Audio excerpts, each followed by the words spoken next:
வணக்கம். என் பேரு எஸ்.எம். அஸ்லின் ஷைஜி. நான் கன்னியாகுமரி டிஸ்ட்ரிக்ட்ல எல்என்ஆர் ஸ்கூல் இருக்கு, Saint matriculation high secondary school. அங்கே வந்து இப்போ 10th எக்ஸாம் எழுதியிருந்தேன். எனக்கு வந்து பப்ளிக் எக்ஸாமில் 496 கிடச்சிது. நான் 499 எதிர்பார்த்து படித்தேன். தமிழில் 2 மார்க் போச்சு, சோஷியலில் 1 அண்ட் இங்கிலீஷில் 1 மார்க் போச்சு. பட் இருந்தாலும் ஹாப்பியாக தான் இருக்குது. இந்த மூமெண்ட் எனக்கு ரொம்ப ஒரு நல்ல மூமெண்ட்டாக இருக்குது. எனக்கு எங்கள் அப்பா ரொம்ப இது பண்ணார், மோட்டிவேட் பண்ணார். அம்மாவும் சரி, ஸ்கூல்லேயும் ரொம்ப ஹெல்ப் பண்ணாங்க. படிக்கிறதுக்கு தேவை நமக்கு வந்து கொஞ்சம் ஒரு ஊக்கம் தேவை. அதோட நம்ம ரிப்போர்ட் நிறைய இருந்தால் கண்டிப்பாக நம்ம நினச்ச மார்க்கை விட நிறைய மார்க் ஸ்கோர் பண்ணலாம்.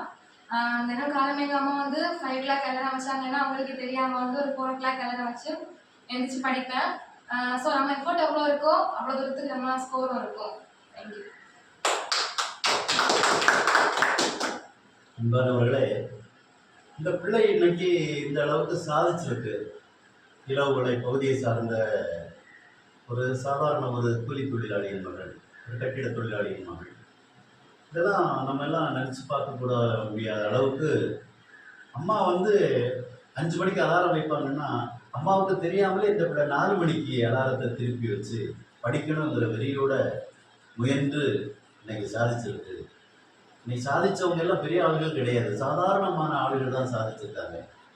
தாமஸ் ஆல்வா எடிசன் யார்? ஒரு சாதாரண படகு எடுத்தவருடைய மகன். ஹென்ரி ஃபோர்டு யார்? ஒரு பண்ணை தொழிலாளியின் மகன். ஷேக்ஸ்பியர் யார்? குதிரைலாய தொழிலாளியின் மகன். கரிபால்டி யார்? ஏழை செம்படவரின் மகன். மேரி கியூரி அம்மையார் யார்? 10 பாத்திரங்கள் வைப்பவருடைய மகள். ஜோசப் ஸ்டார்வின் யார்? பழைய புத்தக வியாபாரியின் மகன். சாமுவேல் ஜாக்சன் யார்? ஒரு செருப்பு தைப்பவருடைய மகள். ராமேஸ்வரத்தில் ஒரு ஓடக்காரரின் மகன் இந்த நாட்டிலே குடியரசுத் தலைவரானார். பஞ்சாபில் ஒரு பழ வியாபாரியின் மகன் இந்த நாட்டிலே பிரதமர் ஆனார். அதுபோல இளவுலை பகுதியை சார்ந்த எங்கள் அம்சிக்கு இளவுலைக்கு ரொம்ப தூரம் கிடையாது. இளவுலை பகுதியை சார்ந்த இந்த பிள்ளை ஏன் ஒரு உயர்ந்த இடத்தில், உன்னத இடத்தில், சீரிய இடத்தில், சிறப்பான இடத்தில் அலங்கரிக்கக்கூடாது? உன்னுடைய கனவு என்னம்மா? நீ என்ன ஆகணும்னு ஆசைப்படுற?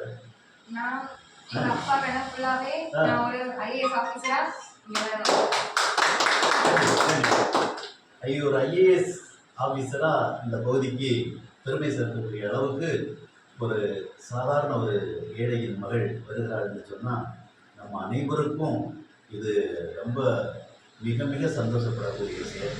ஆகவே இந்த பிள்ளைக்கு அம்சி அபயகரத்தின் சார்பாக இந்த பொன்னாடையை பொருத்தி மகிழ்வதில் நாங்கள் உள்ளபடியே அனைவரும் பூரிப்படைகிறோம், உலகாங்கிதமடைகிறோம். இந்த பிள்ளைக்கு மேலும் ஒரு சின்ன இனிப்பு பட்டணத்தை வழங்கி நாங்கள் அனைவரும் இனிப்பாக இந்த செய்தியை பகிர்ந்து கொள்வதில் பெருமகிழ்ச்சி அடைகிறோம். நன்றி.